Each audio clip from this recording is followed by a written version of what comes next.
Môžeme začať? Stalo sa to pred týždňom. Ona prišla domov zrútená. Stalo sa to v triede. Kto by toto spravil našej milovanej dcére?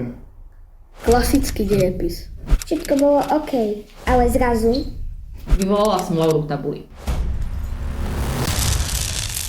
Preplákala celé poobede. Nechcela vyjsť von z izby. Postavila som sa. A na zadku mala veľký fľak od kečupu. Celá trieda sa začala rehotať. ostala stáť na mieste. Nerozumela som tomu, prečo je v triede taký bordel. Ja som to dostala prvýkrát. Menštruáciu. Nehovorte to tak nahlas. Prečo z toho robiť tabu? Viete, v akom bola strese? Tak si to teda zhrňme. Toto všetko sa vôbec nemuselo stať, keby menštruácia nebola tabu. A to dievča malo aj mu.